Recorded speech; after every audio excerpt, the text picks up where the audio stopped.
365.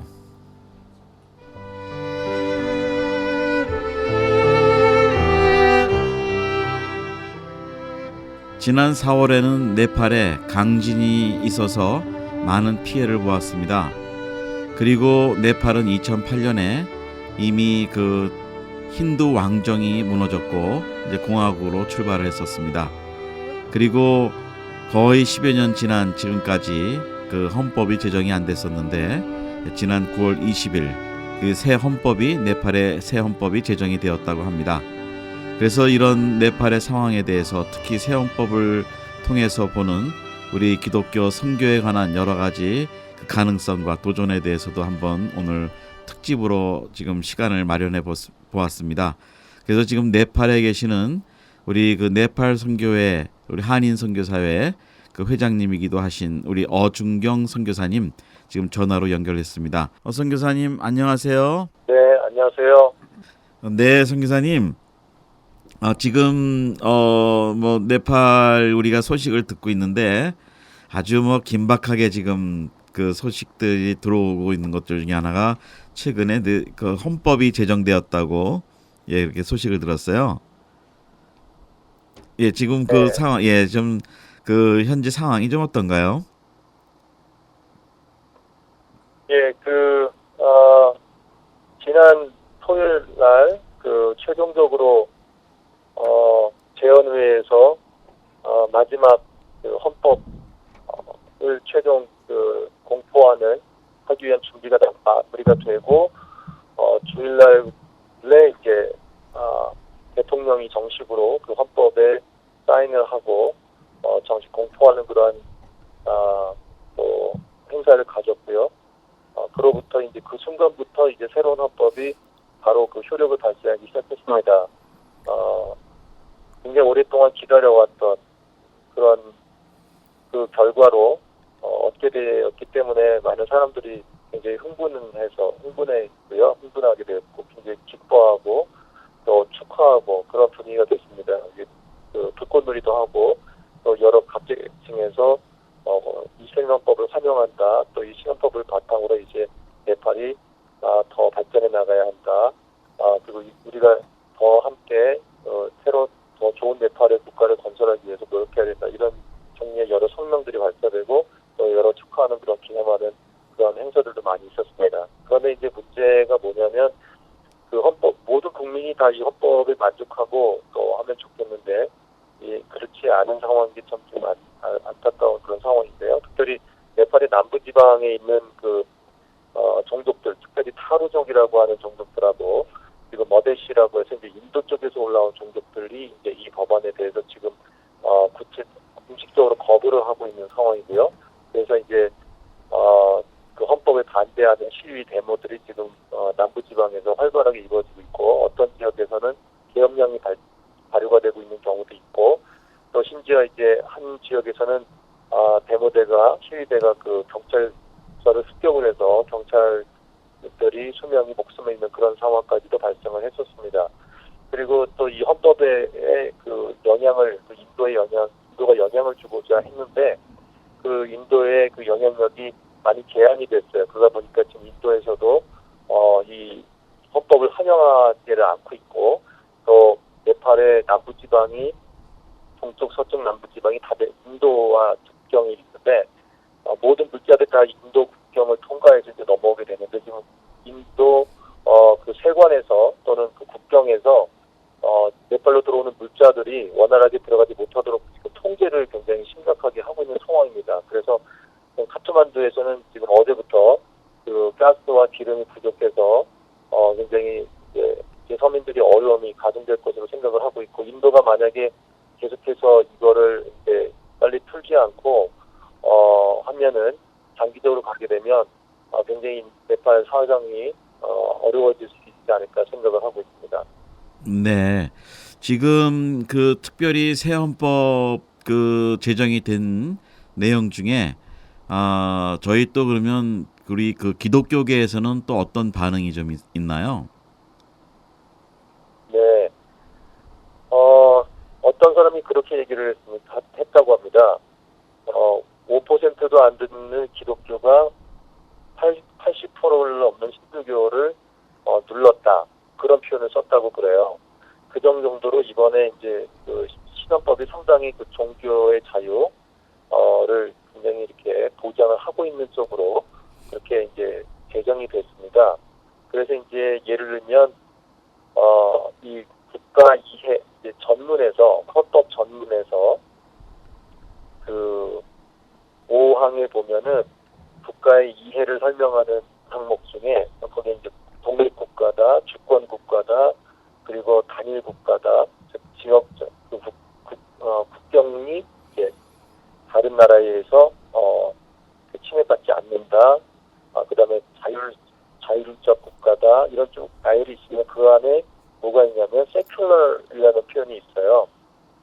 이게 보통 일반적으로 서구에서 볼 때는 이게 세속 국가다라는 표현인데 이게 네팔의 상황에서는 이 말이 갖는 의미가 뭐냐면 그전에는 네팔이 힌두교 국가였다는 거죠.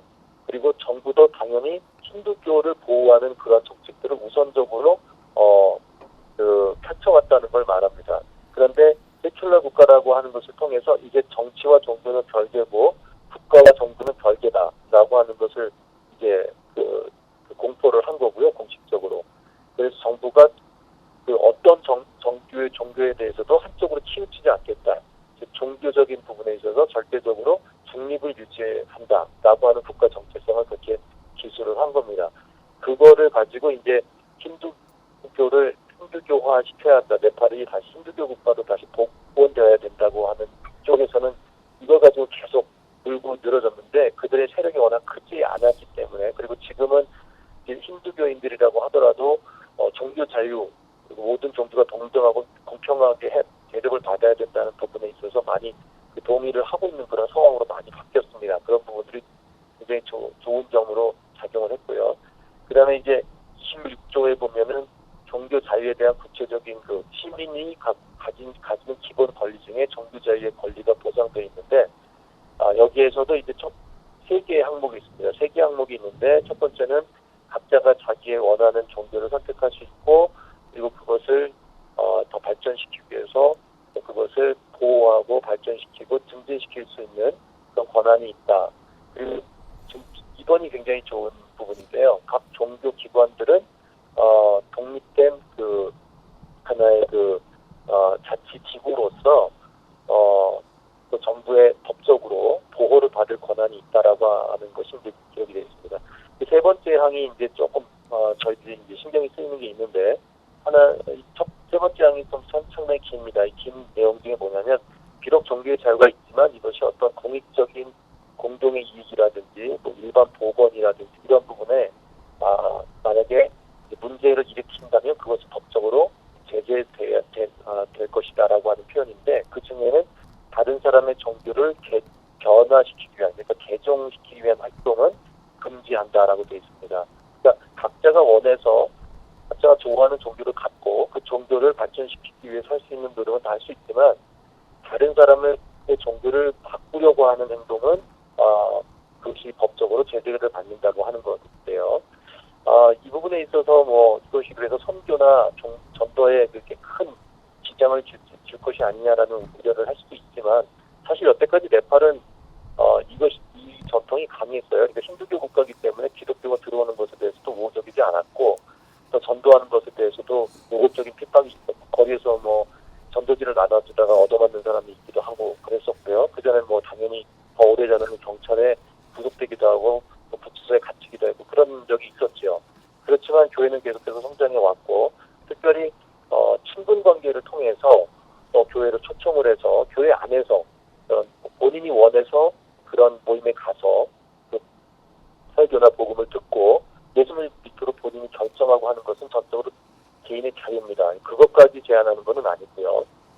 그 다음에 또 하나는 이제 하도 세큘라 아까 말씀드린 세큘라에 대한 어부의 반발이 있었기 때문에 이번에 이제 수정을 좀 하는 과정에서 좀 단서가 하나 붙은 게 있어요. 그래서 뭐냐면 세큘라리즘, 그러니까 세속주의 국가라고 하는 것에 설명을 덧붙였는데 거기에 보면은 이제 해석이 조금 애매한 모호한 부분이 있습니다. 그러니까 조상 대대로 그래서 이제 이터널 영원한 종교 그래서 그 전부터 왔었던 표현으로 될 수도 있지만 조상대대로 흘러온 종교라도 해석될 수 있는 코어가 들어가면서 그 종교를 보호하는 것과 아울러 종교의 자유를 포함한다 이렇게 이제 돼 있는데 그거는 글쎄요 아마도 힌두교 측이 워낙 거기에 대한 반발과 이런 게 심하니까 수정하는 과정에서 그거를 덧붙였지 않을까 생각을 하는데 그것도 해석에 따라서 굉장히 달라질 수 있고 전체적으로 이렇게 흘러가는 어부나 이런 것들이 보면은 그것도 종교 자유를 제한한다기보다는 그 세큘러리즘, 즉 세속주의라고 하는 어부가 비종교성을 갖는 거냐, 종교 자체를 아예 반대한다는 개념이 있는 거냐 이런 의혹이 있기 때문에 아마 그것에 대한 설명으로 붙였을 것이다 이렇게 해석하는 것도 있고 그런 내용들이 있는데 하여튼 전반적으로 지금 변화된 내용은 굉장히 제가 특별히 무엇보다도 교회나 또 기독교 기관이나 신학교나 이런 기관들이 법적으로 등록할 수 있고 등록되어서 법적으로 보호받을 수 있는 그런 상황이 되었다는 것은 굉장히 저희로서는 환영하고 또 참 감사해야 될 부분이라고 생각합니다. 네. 뭐 그러면은 어떻게 보면 하나님께서 이제는 기독교의 새로운 틀을 그 발판을 마련해 주셨다고도 해석이 가능한 것 같은데 그러면은 좀 실제적으로 네, 그렇습니다. 이런 기독교 기관이 정부에 등록되고 그럴 때는 그 비자 우리 특히 이제 선교사님들의 그 체류 비자 문제가 여러 가지 또 문제가 되기도 하는데 그동안 어떻게 비자 쪽에 관해서는 또 어떤 전망이 있으신가요? 그것까지 만약에 될 수 있다고 한다면 너무 좋죠. 그래서 이제 앞으로 두고 봐야 되겠는데요.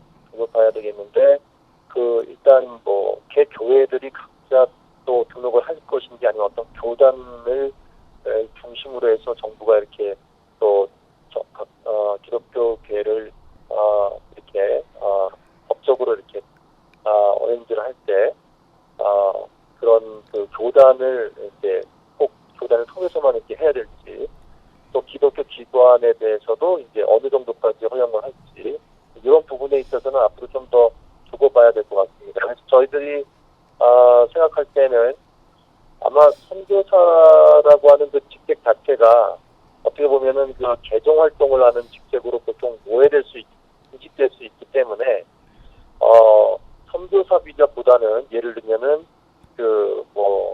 어떤 카운셀러라든지 또는 컨설턴트 아니면 신학교 같은 경우에는 프로페서 이런 정도로 해서 비자를 받을 수 있는 그런 방법들을 강구해 보는 게 좋지 않을까. 다시 말하면 미셔너리라고 하는 그 어부가 갖는 사실은 특별히 이제 힌두교인들에게는 단어에 대한 굉장히 거부감이 있어요. 결국은 이것은 이제 개종 활동하고 바로 연결된다고 보기 때문에 제가 볼 때는 그런 업구보다는 예를 들면 전문성을 살려서 교회에 관한 어떤 그 특별한 그 기능을 제공해 줄 수 있는 사람으로 이렇게 받아들일 수 있는 그런 쪽으로 접근하는 것이 더 좋지 않을까 생각해 보는데 지금 현 시점에서는 지금 아직은 이런 부분을 얘기할 단계가 아니고요. 헌법이 바로 이제 통과가 됐기 때문에 이 헌법에 의해서 정부 구조 자체가 다시 개편이 돼야 되고 지방의 행정 운영 이런 것과 연관된 관료 체제 이런 것들이 다 지금 새롭게 완전히 세판이 놓여져야 되기 때문에 이 강론으로다가 특별히 종교 기관들을 어떻게 이 법에 등록하고 법적인 보호들을 이제 하기 위한 법률을 제정하느냐 이런 것들은 굉장히 시간이 좀 걸리지 않을까 생각을 하고 있습니다. 네. 자, 이제 전반적으로 기독교에 참 좋은 이제 좀 유리한 점이 지금 많이 나타나고 있는데 우리 현장에 계시는 선교사님들의 이번 그 반응은 좀 어떠신가요? 네. 이제 선교사님들 중에는 이제 이번 정도의 헌법 그 내용에 이번에 발표된 헌법 내용에 만족 못하시는 분들도 꽤 있어요. 결국 개정하지 못하게 한다고 하는 얘기는 선교의 자유를 허락하지 않는다는 얘기 아니냐 그렇게 말씀을 하시는 분들이 많은데 있는데 이곳에서 그동안 오랫동안 쭉 지내오신 적어도 10년을 이상을 지낸 선교사님들은 굉장히 우리로서는 감사해야 될 일이다. 하나님께서 참 교회에 귀한 참 축복을 주셨다고 봐야 된다 이렇게 얘기를 하고 있고요. 또 그렇지만 사실 저희가 언제든지 뭐 법적인 여건이 좋아서 사역을 저잘한 것도 아니고 법적으로 무슨 제한이 있었기 때문에 우리가 뭐 해야 할 일을 못한 것도 아니니까 우리가 하는 일은 크게 변함이 없을 거다. 다만 이제 더 어떤 우리가 더 마음의 평안을 갖고 감사함을 갖고 또 마음에 조금 더 자유로움을 갖고 활동을 할 수 있을 것이다라는 생각을 합니다. 일단 이 네팔인들이 생각보다 굉장히 뭐랄까요, 자존심이 강한 사람들입니다. 아시아에 있는 많은 국가들이 사실 식민지 경험을 했지 않습니까? 그래서 이제 식민지로 지내면서 다른 나라에 의존하고 하는 그런 것들이 일부 나라들은 굉장히 그게 습관화가 된 관습화가 된 그런 나라들도 있는데, 네팔은 역사적으로 어느 나라에 일방적으로 침략을 당해서 식민지가 되어본 역사가 없습니다. 네팔 안에서는 작은 부족들끼리 또는 초왕국끼리 서로 싸우고 이제 서로 이렇게 침략하고 하는 그런 일들은 있었어요. 그렇지만 네팔이 통일된 이후에는, 하나의 국가로 통일된 이후에는 영국이 인도를 비록 식민지로 만들었지만 네팔은 식민화하지를 못했습니다. 안 했다고 볼 수 있지만 하여튼 역사적으로 어느 누구에게도 무릎 꿇어본 적이 없는 나라였기 때문에 외국에서 어떤 일방적인 어떤 영향력이 오는 것에 대해서 굉장히 거부감이 있어요. 그거는 아마 인도하고의 역사로 인해서 생겨진 어떤 그런 것일 수도 있는데, 인도가 그 강대국이고 엄청난 영향력을 행사하지만 그래서 어느 정도는 네팔이 인도의 눈치를 볼 수밖에 없지만, 그런 상황 때문에 오히려 더 자존심을 더 지키려고 하는 그런 경향들이 강합니다. 그래서 아무리 법적으로 지금 종교 자유가 이렇게 있다 하더라도 외국인이 들어와서 어떤 새로운 뭔가를 이렇게 막 움직여서 해나가고 하는 그런 것에 대해서 거부감이 있고요. 지금 네팔의 지금 선교 역사가 천주교 캐톨릭을 통해서 이루어진 것만 해도 50년이 넘어가고 있고, 개신교를 통해서도 지금 거의 20년이 넘어가는 그런 상황인데, 지금은 네팔 내에도 비록 인구 구성비로 볼 때는 한 3%, 4% 정도로 지금 가고 있지만은, 아직은 소수이지만은 네팔의 기독교계가 굉장히 단단하게 지금 이렇게 세워져 가고 있는 상황입니다. 물론 외부에 의존하고 있는 부분도 없지 않아 많이 있죠. 그렇지만 자체적으로 해나갈 수 있는 영역들이 좀 커져가고 있는 상황이고, 이런 부분에서 선교사들이 어떤 마치 정말 아무것도 없는 상황에서 어떤 배척한다는 그런 생각보다는 네팔에 있는 교회들과 기독교 사회들을 충분히 존중하고 인정하고 서로 협력하고, 때로는 선교사들이 그들의 권위를 인정해 줄 수 있는 그런 상황으로 지금 가고 있지 않은가. 이런 상황에서는 선교사들이 어떤 자체적인 어떤 일들을 많이 하려고 하기보다는 현지인들을 내세우고 그들이 주도권을 갖도록 좀 도와주고, 그들의 리더십을 발전시켜 나갈 수 있도록 도와주는 그런 부분을 좀 더 집중을 해야 된다면은 그런 부분에 있어서는 저희들이 이제 법적인 문제에 있어서 훨씬 더 보호를 받을 수 있을 것이고, 또 그런 부분들. 그래서 저희들이 해나가는 일에는 그렇게 큰 변화나 영향은 그렇게 없을 것이다 하는 생각을 해봅니다. 네, 그렇군요. 그러면 지금 이제 교회들은 그동안 우리 선교사님들이 우리 한인 선교사님들만이 아니라 이제 외국에서 여러분들이 다 들어와서 그 선교를 하시고 계시는데, 그 교회들이 그 말씀하신 대로 좀 국민성처럼 자존심이나 자립심이 좀 강하다면 그런 면에서는 그 네팔 교회는 지금 어떤 모습인가요? 그래도 이제 늘 양면성이 있죠. 그런 부분들이 많이 있는 건 사실이에요. 그리고 앞으로 가면 갈수록 네팔 교회가 더 내실이 이제 다져지고 자체적인 역량이 커지면 커질수록 그런 것들이 더 아마 더 이제 더 뭐랄까요? 더 노골적으로 아마 선교사님들한테 보여지게 될 겁니다. 근데 아직은 이제 아무래도 네팔이라는 나라 자체가 가난하고 이제 상황이 어려운 상황이고 개발이 안 된 나라다 보니까 여러 가지 면에서 개발이 안 돼 있다 보니까 외부로부터의 도움을 사실은 필요로 하죠, 아직은. 그래서 이제 재정적인 부분부터도 그렇고요. 재정적인 부분부터도 그렇고, 아직도 이제 기독교 사회가 그 사회 지도층이나 어떤 부유층보다는 그래도 아직은 그 로우 캐스트, 하위 캐스트, 그리고 좀 천민, 그 가난한 사람들 계층이 사실은 아직 많아요.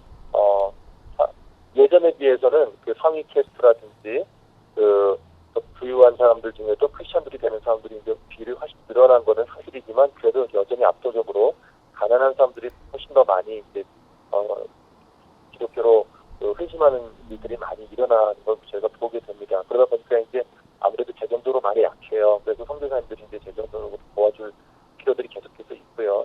또 그뿐만이 아니라 이제 신학적인 부분이라든지 또 교회 정책이라든지 또 교단을 세워나가는 일이라든지 이런 부분에 있어서 아직 부족한 것들이 많기 때문에 그런 부분에 있어서 계속해서 도움을 줘야 될 그런 부분들은 있습니다.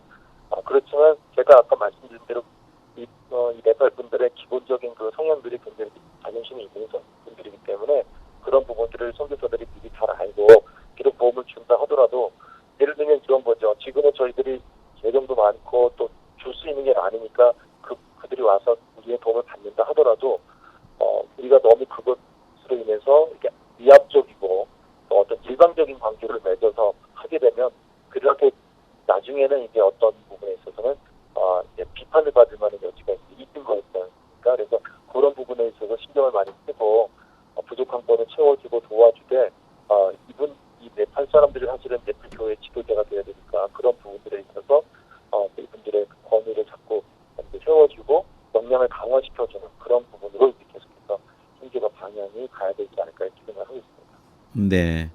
자, 그리고 그 이제 80% 이상이 아직도 힌두교인데 그 일반적인 그 사회의 그 힌두교의 영향이라 그럴까요? 힌두 문화라 그럴까요? 그 일반적으로 네팔 사람들과 힌두교의 어떤 그 문화적인 연결이나 그 삶의 모습은 좀 어떤지 한번 좀 대충 설명을 좀 해주시면은 우리 네팔을 이해하는 데 많이 도움이 될 것 같아요. 예, 그 부분에 대해서 제가 지금 요즘에 제 주변에서 일어나고 있는 그 한 가지 말씀드린다면 그 12년만 저희가 살고 있는 지역에 그 힌두 축제가 있습니다. 원래 이거는 이제 힌두 축제라기보다는 네와리족들만이 갖고 있는 이 힌두교라고 해도 그 안에 여러 종족들이 있고 종족들마다 또 섬기는 신이나 또는 그들이 이렇게 셀레브레이션 기념하는 축제일들이 다 이렇게 좀 달라요. 굉장히 다양합니다. 제가 살고 있는 이 카트만두 중에서 특별히 남쪽 지역에 네와리족이라고 하는 이 종이 많이 살고 있는데 이 네와리족이 갖고 있는 특징 중에 이제 종교적 특징 중에 힌두교의 특징이 하나가 뭐냐면 이 큰 전차를 만들고요. 바퀴가 사람 크기만 합니다. 사람 수많은 바퀴가 되는 그 큰 전차를 만들고 거기에 이제 우상을 놓고요. 그리고 그국에 탑을 세워요 또. 그 탑을 나무로 그다음에 지프를 엮어가지고 높이 세웁니다. 그래서 거의 4층 건물 정도가 되는 높이를 세워가지고 이거를 끌고 다니면서 이제 막 그 축제를 이렇게 축하하고 막 이런 일들을 합니다. 그 신에게 그 워십을 하고 이런 게 지금 여러 종류가 있어요. 근데 제가 사는 지역은 지금 12년마다 한 번씩 나오는 그게 있습니다. 그 전차를 만들어서 길을 쭉 가는데 12년에 한 번씩이 나와요. 근데 올해가 그 해가 걸린 거예요. 그래서 이 전차 4층짜리 건물이니까 지나가면은 네팔같이 이 개별이 안 된 나라들은 중간에 이렇게 전투들이 낮게 주로 이렇게 많이 걸려있어요. 이거를 다 끊고 가요. 이거를 끊어도 누구 하나 그거를 반발을 할 수가 없어요. 이거는 이 주변에 사는 거의 그 토착민들이 네와리들의 수백 년부터 전해 내려온 종교 전통이기 때문에 이거를 막을 수가 없는 거예요. 그러니까 전기도 끊어지고 인터넷 라인도 끊어집니다. 그래서 어제부터 오늘까지 사실은 인터넷이 안 됐었어요. 저도 인터넷 사용해서 업무를 봐야 되는데 업무를 못 받고 전기도 나가고 그런 이제 전기가 네팔은 워낙에 자주 이제 정전이 되니까 그 배터리에 충전을 시켜놨다가 전기를 쓰는 그런 장치들을 사용을 해서 전기는 크게 어려움이 없었지만 인터넷 같은 경우는 거의 이제 12시간 동안 복구하는데 시간이 걸렸습니다. 또 그런 일이 있을 정도로 아직까지도 힌두교가 굉장히 강하게 이들의 생활 속에 자리 잡고 있고요. 또 이들이 종교 자유를 허락한다고 하는 것도 어떤 의미냐면 무슨 종교든지 괜찮다라고 하는 그래서 어떤 종교 국가가 돼도 우리 상관없다 이런 거라기보다는 아무리 그래봐야 우리는 힌두교 국가다 이런 생각도 있어요. 네, 아무리 기독교도 그래 좋다 우리가 인정하겠다. 그래봐야 결국 네팔은 힌두 국가고 우리는 힌두로 살아간다. 이게 굉장히 강하게 있는 부분이 있습니다. 그리고 이제 지역마다도 이제 굉장히 틀려요. 도시 같은 경우는 그래도 많이 이렇게 뭐랄까요, 막 소위 말하자면 문명화가 돼서 사람들이 그래 종교가 뭐 여러 가지 있을 수 있지 이런 생각을 가지고 있는데 마을 같은 경우는 지금도 어떤 마을 같은 경우는 뭐 교회가 세워진다 그러면은 막 돌 던지고 이런 데가 심하게 그 핏방이 아직도 일어나는. 그렇게 해서 법이 아무리 그 종교자를 보장한다 하더라도 당분간은 어떤 지역에서는 굉장히 힘들 수 있어요. 지금 아까 말씀드린 그 남부지방에서는 어제 신문에서 제가 읽은 내용이 지금 교회마다 그 가게 힌두교인들이 방문해서 헌법을 하고 있다래요. 그래서 지금 이 종교 자유가 보장된 헌법이 통과되고 나서 후폭풍도 있거든요. 역풍이 있는데 여기에 대해서 화가 난 힌두교인들이 교회나 무슬림한테 직접적으로 이제 노골적으로 적대적인 그 표현을 해요. 그래서 교회 방문해서 다음에 만약에 여기서 당신 예배드리면 우리가 가만히 있지 않겠다. 언젠가 폭발을 시켜버리겠다. 이런 식으로 지금 그런 역풍도 그냥 불고 있어서 저희들이 비록 좋은 환경의 여건이 조성이 되긴 했지만 법적으로는 앞으로도 계속해서 교회가 어떤 그런 뭐랄까요, 여태까지 굉장히 좋은 태도로 네팔 사회 내에서 지내왔다고 평가가 될 수 있다고 봅니다. 그런 결과로 이번에 헌법도 이렇게 우호적으로 된 것 같고요.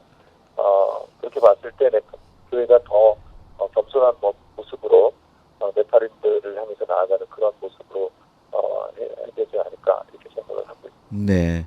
뭐 일반적으로 전통적으로 뭐 힌두 문화가 강하지만 또 요즘 좀 새 세대 그 차세대들은 이 헌법이라든지 기독교에 관한 적응은 좀 어떤가요? 예, 그래서 이제 그 힌두교의 역풍도 있지만 또 이런 헌법이 제정된 데는 그만큼 사람들의 의식이 많이 이제 개방이 됐다는 또 그런 부분도 분명히 보여지고 있고요. 제가 그렇지 않아도 얼마 전에 이제 신문을 보니까 힌두교인이 쓴 컬럼이었어요. 그런데 이제 이 세큘러리즘에 대해서 굉장히 긍정적으로 얘기를 하면서 그동안 힌두교인들이 다른 종교에 대해서 너무나 배타적이었고 또 특별히 힌두교는 이 캐스트 제도가 있지 않습니까? 사람들을 이렇게 분리하고 높은 카스트, 낮은 캐스트, 천민 이렇게 분리를 해가지고 사람은 다 똑같은데 이런 부분들은 힌두교가 좀 고쳐야 될, 개선해야 될 부분이다. 좀 힌두도 리폼을 해야 된다. 뭐 이런 식으로 쓴 내용을 보고 자기는 힌두고 자기 아버지가 힌두 제사장인데 그동안 자기 아버지가 천민들한테 해왔던 그런 태도들을 생각하면 정말 부끄러울 때가 있었다. 뭐 이런 얘기를 쓴 걸 보면서 이들에게도 당연히 어떤 자신들의 종교에 대한 어떤 고찰, 반성 이런 것들이 있는 게 분명하고요. 또 비록 뭐 나는 네팔인이고 그러니까 당연히 힌두인이다라고 하는 어떤 그런 문화로서의 어떤 종교는 계속 남아있을지 몰라도 그중에 특별히 젊은이들 가운데서는 이것이 어떤 신앙이라기보다는 하나 문화로 전해 내려오고 있는 그런 경우들이 많이 있는 것 같고 또 이렇게 대화를 해보면은 많이 열린 부분들이 있고요. 그래서 계속해서 교회가 올바르게 신앙의 모습을 보여주고 성경 말씀의 진리대로 살아가면 복음의 메시지에 힘이 있기 때문에 이들에게 앞으로 계속해서 그런 복음의 영향력으로 또 회심으로 인도할 수 있는 그런 사역을 계속할 수 있을 거라고 생각합니다. 네. 자, 이제 잠깐 이제 화제를 좀 바꾸어서 그 지난 4월에 있었던 지진 이후에 특별히 지금 진행되는 상황은 요즘 또 많이 이렇게 그 해외 뉴스에 언급은 좀 안 되고 있는 것 같아요. 그래서 현재 지진 네네. 복구 상황이라든지 그 이후의 상황은 좀 어떤가요? 예. 저희들이 이제 선교사들이 이제 함께 연합 복구 사역을 시작을 해서 지금 진행을 하고 있고요. 그 지진이 바로 일어나고 나서는 매우 급박한 상황이었기 때문에 저희들의 활동 자체가 거기에 완전히 몰입이 돼 있었고 그런 상황이었죠. 그런 상태가 한 달 정도 됐는데 한 달 정도가 지나면서 이제 상황이 아무래도 이제 시간이 흐르다 보니까 또 어떤 굉장히 위급한 상황들은 넘기고 그러다 보니까 이제 구호 단계에서 이제 점차적으로 복구 단계로 가면서 이제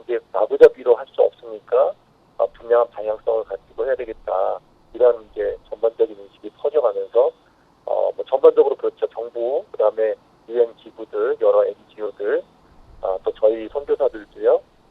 그런 부분에서 좀 상황들이 어떻게 진행되어져 가는지를 보고 움직여야 되는 상황이 됐고요. 그러다 보니까 이제 자연히 이렇게 스텝도 굉장히 막 100m 달리기를 하던 그러한 모습에서 이제는 이제 천천히 진행해 나가다 보면 그런 모습으로 가고 있는데 그 가운데는 이런 부분들도 있습니다. 지금 그 네팔의 이제 국가재건위원회라고 하는 게 이제 구성이 돼서 그 지진 후에 피해가 일어난 지역들을 이제 다시 복구하는 그런 일들을 하고 있는데 그것도 이제 정치적으로 굉장히 그 어려움이 많이 있었고요. 앞으로도 아마 정부가 주도하는 복구 사업이 굉장히 그 효율성이 많이 떨어질 것이다라는 생각을 합니다. 그런데 또 하나는 그렇다고 해서 정부가 민간 차원에서의 자율적인 어떤 복구를 충분히 보장을 해주느냐 또 그것도 아니거든요. 이제는 정부가 하니까 최대한 정부 중심으로 하라.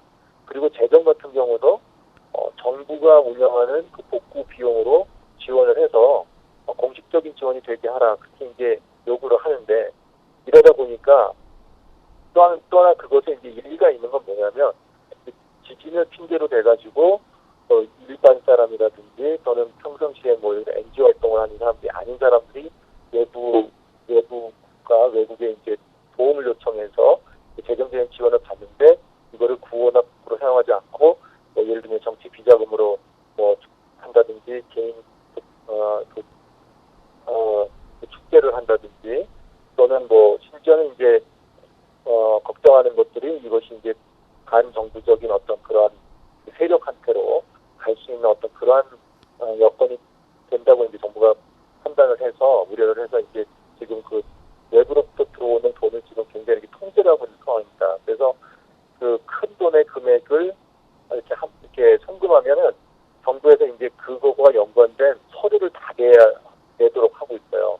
그래서 저희도 지금 이제 사실은 선교사협의회도 저희 쪽으로 해서 연합복구사역을 지원하는 금액들이 좀 들어와 있는데 그 중에 일부가 그렇게 이제 묶여 있고 저희가 그걸 이제 해결하기 위해서 지금 이제 단계들을 밟고 있는데 굉장히 좀 어려운 상황입니다. 그런 부분들이요. 이런 부분들 때문에도 이제 그런 복구 활동이 많이 이제 어느 정도는 지체가 되기도 하고 속도가 이제 느려지기도 하고 이제 선교사님들이 아무래도 각자의 사역을 또 언제까지나 놓고 있을 수는 없거든요.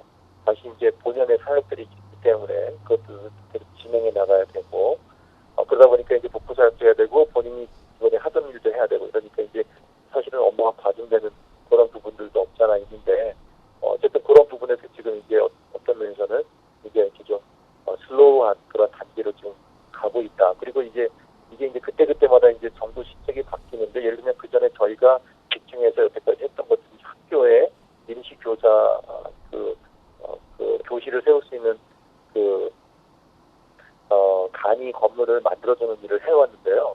그것도 이제 문교부에서 그런 식으로 앞으로 하지 말아라. 이제 정부에서 정식 건물을 지을 거다. 그러니까 간이 건물을 세워놓으면 그걸 또 다시 허물어야 되니까 좀 기다려라. 뭐 이런 지시가 내려오기도 하고 그런 학교들은 우린 지금 받을 수가 없다. 이런 내용도 있고 그렇다고 해서 저희가 뭐 완전히 영구적인 건물을 세워줄 만한 그런 지정이 있는 것은 아니고 그런 상황이다 보니까 이제 변화되는 상황에 그때그때 맞춰서 또 다시 이제 그러면 무엇을 해야 될지 좀 찾아봐야 되고 그다음에 찾았는데 그것이 또 하면은 좋은데 그것이 과연 그 정부에서 봤을 때 혹시 우리들에게 이제 불이익이 올 수 있는 선교사들이 거기 연결돼 있을 때 불이익이 올 수 있는 상황인가 이런 것들도 확인이 필요하거든요.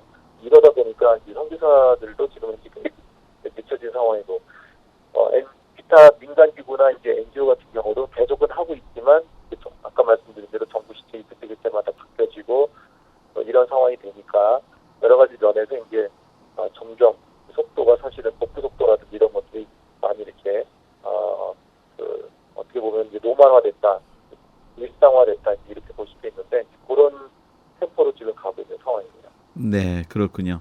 자, 이제 저희들이 뭐 이렇게 귀한 또 자세한 말씀을 해주셔서 너무 감사하고 많이 또 이제 어떻게 기도해야 될지 좀 감이 잡히는데 이제 우리 또 선교사님들이 지금 근황하고 또 일반적으로 제가 이런 질문은 잘 여쭤보질 않는데 한번 여쭤보고 싶은 게 그 선교사님들이 네팔에 계시면서 선교를 하시기에 참 좀 어려운 점이라 그럴까? 예, 대표적으로 좀 그런 어려운 점들이 있다면 저희들이 기도를 하기에 도움이 될 것 같아서 여쭤보는데요. 어떤 것들이 우리 선교사님들이 현지 그 사역을 하시면서 가장 피부로 느끼는 어려움들은 어떤 게 있으실까요? 글쎄요, 그 선교사님들이 이제 마다 조금씩 차이가 좀 있겠죠. 또 사역의 내용에 따라서도 이제 사역을 해나가는 과정에서 겪는 고충들 이런 것들은 어느 정도는 차이가 있겠지만 그렇지 않은 내용들은 어떤 나라에서 계시던 간에 대략적으로는 비슷한 문제들이 있지 않을까 하는 생각이 들어요. 특별히 이제 아까 그 비자 문제 얘기를 했었는데 앞으로 네팔의 이 종교 자유 법안이 정말 그 그야말로 너그러운 법안이 잘 개정이 돼서 외국인 선교사들한테 비자를 대신 선교사 비자를 줄 수 있으면 정말 좋겠죠.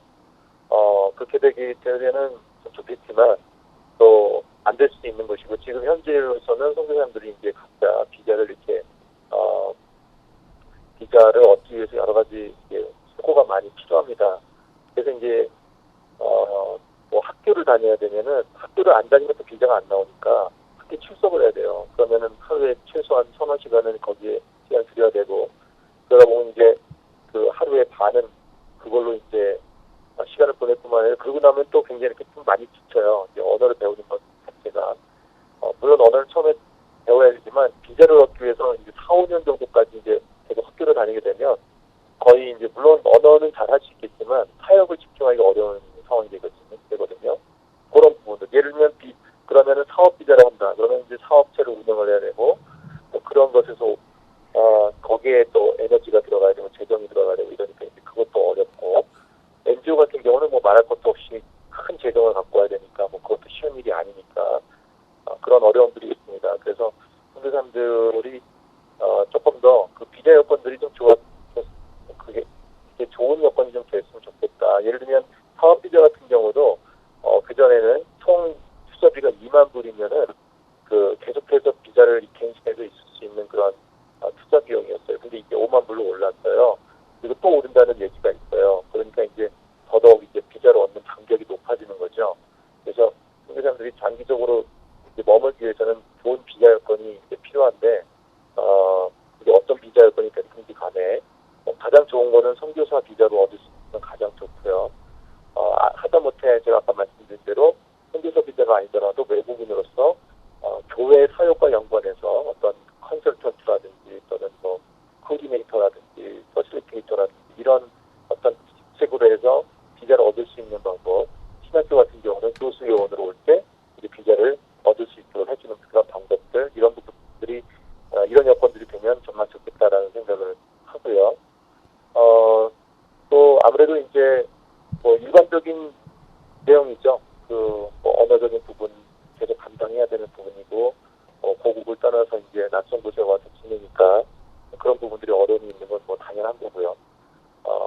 그런데 이제 선교사님들을 위해서 누군가가 또 후원교회에서 타성교회에서 기도하고 계속 관심을 보여주는 것이 굉장히 큰 힘이 되는 것 같아요. 그래서 아무래도 지리적으로 멀지 않습니까? 한국이든 미국이든 간에 네팔이 가까운 곳이 아니거든요. 한국은 굉장히 가까워진 건 사실이에요. 비행기 한 동안 타고 오면 되니까. 근데 2000년대 중반만까지 또 바로 오는 비행기가 없었어요. 그러니까 이제 더 어려운 상황이었지만 예전에는요. 좀 나아졌다고는 하더라도 여전히 이제 선교사님들이 결국 힘을 얻고 또 격려를 얻은 거는 계속해서 기도해 주시는 분들, 또 후원해 주시는 분들께서 계속 관심을 보여주시고 기도 제목을 보내드릴 때 거기에 대해서 이렇게 리스폰스 다 해주시고 또 예를 들면은 뭐 어떤 셀레브레이션 할 만한 경우 생일 같은 경우 이렇게 큰 건 아니더라도 생일 축하한다는 그런 카드 한 장이라도 그걸 받을 때 어떤 기쁨, 나를 잊지 않고 계속 기도하고 있구나. 사실 선교사들은 최전방에서 사실 싸우는 사람들 아닙니까? 사실 그러니까 이제 서로 외로워서 선교사들끼리 이제 교제도 하면서 되게 서로 외로움을 달래곤 하는데 그런 부분들 고국에 계신 분들이나 후원교회, 토속교회에 계신 분들, 또 선교기관에 계신 분들께서 좀 이해를 해주시면 좋지 않을까 하는 생각을 좀 해봅니다. 네. 뭐 저도 거기 네팔을 다녀와 봤지만 그 뭐 일반인들이 생활하는 것도 우리 한국이나 또 다른 나라에 있는 분들, 미국에 있는 분들이 볼 때는 너무 이렇게 혼돈스럽고 뭐 또 질서도 없어 보이고 이런 데서 어떻게 선교사님들이 생활을 하시나 뭐 이럴 정도로 또 생각보다 물가도 비싸고 뭐 그래서 저희가 이제 여쭤본 겁니다. 우리 선교사님들 참 네팔에 계신 분들 개인적으로 참 존경이 가고요. 특히 이제 우리 어준경 선교사님께서는 저 어부의 그 선교사회 회장님 지금도 회장님이신가요? 아니면 이제 지나가셨나요? 올해 11월 달에 이제 11월 말에 늘 총회가 있거든요. 네. 그때까지는 제가 회장 임기를 계속 유지를 하고요. 또 다음 회장이 그때 선출이 되더라도 아마 그 이번에 연합복구설이 시작된 거는 제가 그냥 손을 다 놔버리고 나가면은 아마 어려워질 거라고 많은 사람들이 얘기도 하시고 제가 볼 때도 그렇기 때문에 그 부분에 있어서는 제가 해야 될 역할들을 그 후에라도 계속 해야 되지 않을까 하는 생각을 해봅니다. 네. 자, 우리 뭐 여러 나라 다 공통적인 문제인데 선교사님들이 이렇게 새로운 분들이 많이 안 들어오시는 게 문제라고도 하는데 네팔은 좀 어떤가요? 선교사님들이 새로운 분들이 좀 많이 들어오시나요? 네팔이 좀 뜨는 것 같아요. 선교지 중에서는. 그리고 실제로 지금 그 선교기관에서 여러 선교기관에서 지금 집계를 내고 통계를 내는 그 결과를 보면 그 전 세계적으로 지금 기독교 인구가 가장 빠르게 성장하는 나라가 네팔입니다. 중국하고 이게 왔다 갔다 순위가 1, 2를 다투고 있는데 중국도 굉장히 기독교 인구 증가가 빠르지만 네팔도 그 못지않게 빠릅니다. 그래서 교회가 많이 세워지고 있고 기독교 인구가 확장되고 있고요. 양적으로 굉장히 성장을 잘 하고 있죠. 아마 그런 내용들 때문에 그리고 여기 와서 계신 분들이 이제 그런 거를 이렇게 지내면서 실제로 사역을 해나가는 데 있어서 격려가 되는 부분이 있으니까 가서 얘기를 하면 아마 선교 기관이나 이런 데서 선교사가 새로운 선교사 나왔대 이 나라로 보내면 좋겠다라고 생각하는 나라 중에 하나가 아마 네팔이 이미 된 것 같아요. 그래서 지금 지진 이후로도 새로운 분들이 계속 관심이 생겨서 그런지 좀 더 들어왔고요. 또 그전에도 그렇고 그래서 네팔은 선교사 숫자가 계속 들어오시는 분들이 꾸준히 지금 계속 유치가 되고 있습니다. 또 하나는 이제 연령대로 본다면은 요즘에 이제 실버 미션이 이제 하나의 트렌드이긴 한데 그래서 이제 실버로 이렇게 은퇴를 하신 분들 어느 정도 은퇴를 좀 일찍 마무리하시고 남은 연생을 이제 선교지에서 섬기며 살고 싶다 이런 마음으로 오시는 분들이 꽤 많이 있습니다. 네. 자, 뭐 실버 미션, 뭐 은퇴하신 분들도 이제 들어가시고 그러는데 이번 기회에 또 우리 네팔의 한인 선교사회 회장님이시기도 하니까 네팔에 관심 있는 선교사님들이 좀 더 많이 오실 수 있도록 한번 초대 말씀 좀 부탁합니다. 네. 네. 네. 네팔 아까도 말씀드렸지만 기독교 인구가 세계에서 가장 빨리 증가하는 나라라고 하는 것 자체가 굉장히 많은 것들을 암시하고 있다고 생각을 합니다. 비록 힌두교 국가 오랫동안 힌두교 국가였고 지금도 그 부분에 대해서 적대적인 분위기가 있는 건 사실이지만 또 핍박 가운데서 교회가 성장을 했던 것처럼 어려움이 없어서 교회가 더 잘 성장하는 것이 아니고 어려움이 있을지라도 하나님께서 역사하시는 곳에서 중내 백성들이 중기가 나오는 일들이 힘있게 일어나고 하는 것들을 보게 되는데 저는 이제 15년, 16년 가까이 이제 네팔에 있으면서 네팔에서 하나님께서 정말 네팔을 흔들고 계시구나, 네팔을 움직이고 계시구나 하는 것을 제가 너무나 많은 사건들을 통해서 보았고요. 이 마지막 시대에 땅끝까지 복음이 전파되는 이 일에 있어서 하나님께서 네팔을 향한 특별한 계획과 뜻을 또 섭리를 갖고 계시다 저는 그렇게 개인적으로 믿고 있고 또 이 네팔이 변화됨을 통해서 이 지정학적인 위치로 볼 때 티베트 불교라다 아마 티베트 라마 불교죠. 그다음에 북인도를 중심으로 한 강한 힌두교권 그리고 파키스탄 인접한 파키스탄을 넘어서 힌두교권까지 엄청난 파급 효과를 나라는 비록 작지만 지정학적으로 굉장히 요충지에 위치해 있기 때문에 네팔에 갖고 있는 그 영적인 그 가능성은 굉장히 또 이 복음의 역사에 있어서 그 구속사에 있어서 감당하기를 역할이 굉장히 클 것이다. 저는 개인적으로 그렇게 기대를 하고 또 생각하고 있습니다. 네. 좋은 게 전 세계인들에게 있어서 히말라야 에베레스트 하면 하나의 그 환상 중에 하나인데 매년마다 그 아름다운 그 파란 하늘 밑에 곱게 그 모습을 드러낸 그 아름다운 히말라야 에베레스트 보면 정말 그 네팔에서 때때로 겪는 어려움들이 다 사르르 녹아 없어질 정도로 좋고요. 또 네팔이 비록 여기 넓이가 땅덩어리가 넓지는 않지만 그 안에 고산지대도 있지만 저기 남쪽으로 가면은 완전 그 열대 지방이 있습니다. 거기서도 올라오는 과일들이 굉장히 많습니다. 망고라든지 빠빠야 같은 거는 계절 과일 철이 되면요 굉장히 싸게 많이 먹을 수 있고요. 그런 부분들이 굉장히 이제 매력적인 곳입니다. 그래서 네팔이 어려운 것도 있고 힘든 것도 있지만 여기서 살다 보면 즐거워할 수 있는 또 행복할 수 있는 그런 것들이 많이 있기 때문에 여러분들 혹시 하나님께서 네팔에서 불러주신다면 달려와 주셨으면 좋겠습니다. 네. 자, 그리고 단기팀도 이제 많이 뭐 지진 때문에 들어가기도 했는데 좀 더 관심 가지고 많이 좀 들어갔으면 좋은데 단기팀들이 들어가면은 어떤 사역들이 주로 많이 가능한가요? 아무래도 이제 그 전에 그 전과는 달리 지진 이후로는 아무래도 그 독보적인 사역을 할 수 있는 그런 그 기회들이 많이 있을 겁니다.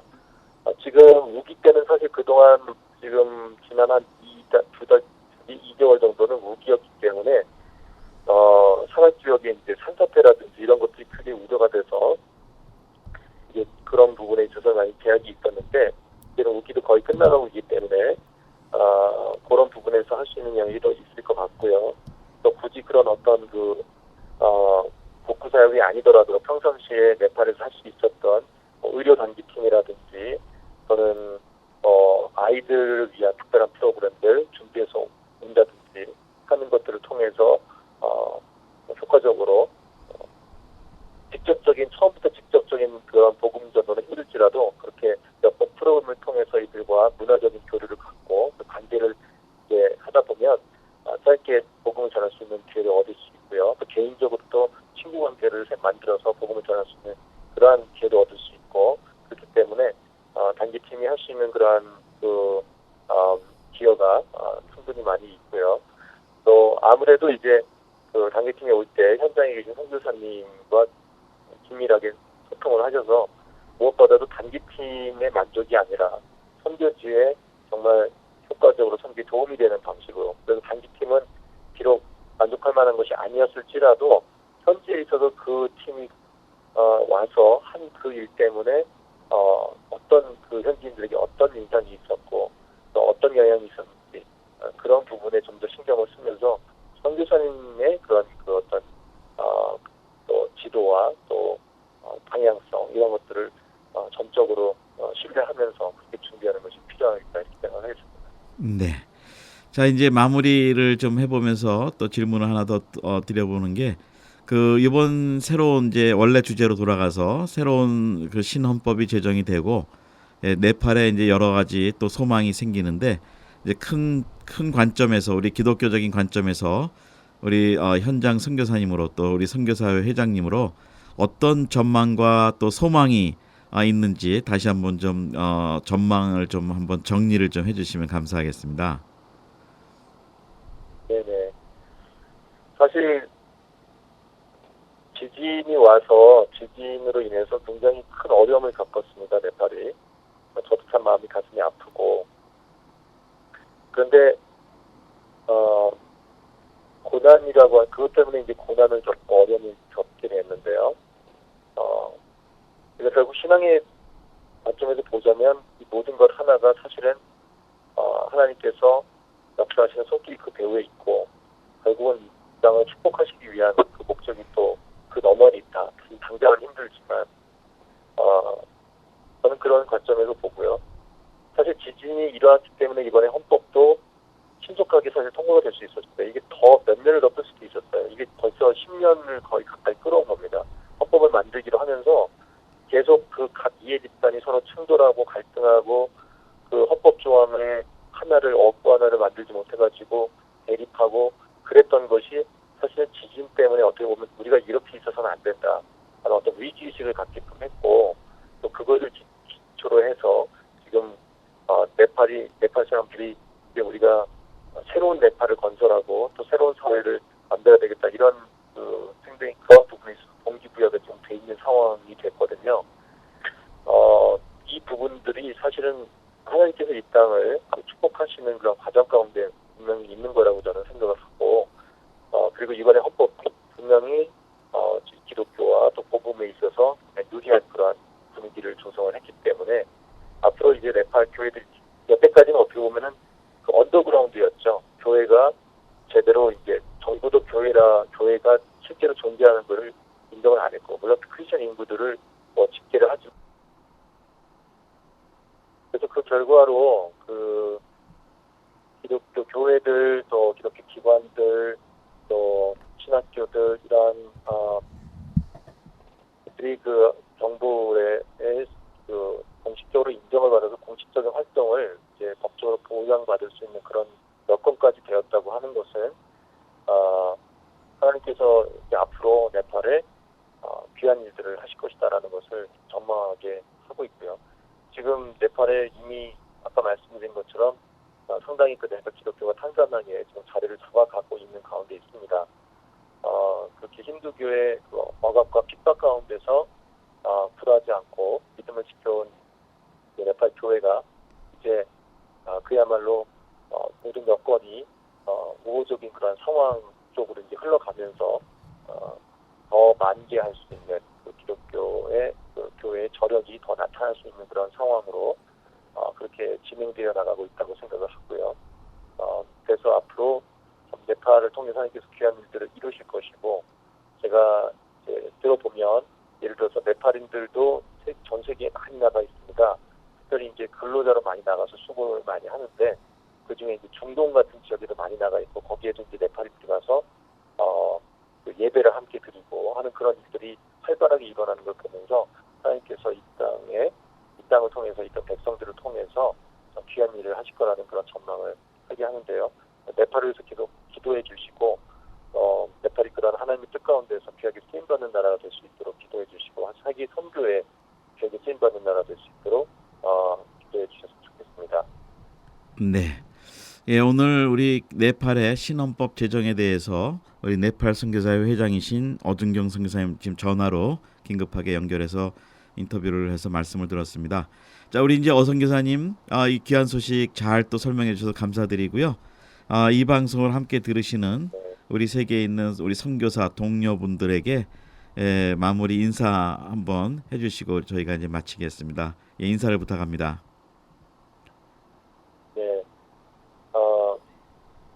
모든 족속으로 제자를 삼으라는 예수 명령을 따라서 저희들이 여러 곳으로 선송을 받고 또 보냄을 받아서 또 수고하고 섬길 수 있는 것이 비록 어렵고 힘든 상황이 있을지라도 참 귀한 특권이고 또 축복이라고 생각을 합니다. 그리고 그에 대해서 주님께서 보고 계시고 알고 계시고 또 그분의 나라에서 또 그분께서 또 상을 주실 것이라고 믿습니다. 그래서 네팔을 비롯해서 세계 여러 곳에 또 주님의 나라를 위해서 지금도 정말 때로는 눈물을 흘리시고 또 때로는 땀을 흘리고 하는 그러한 수고와 섬김으로 동역하시는 모든 선교사님들 앞날 가운데 주님께서 함께해 주시기를 저도 역시 기도하겠습니다. 많은 선교사님들께서 이 방송을 듣는 많은 선교사님들께서 특별히 네팔을 위해서 기도해 주시고 특별히 지진과 신헌법 공포로 가는 역사적인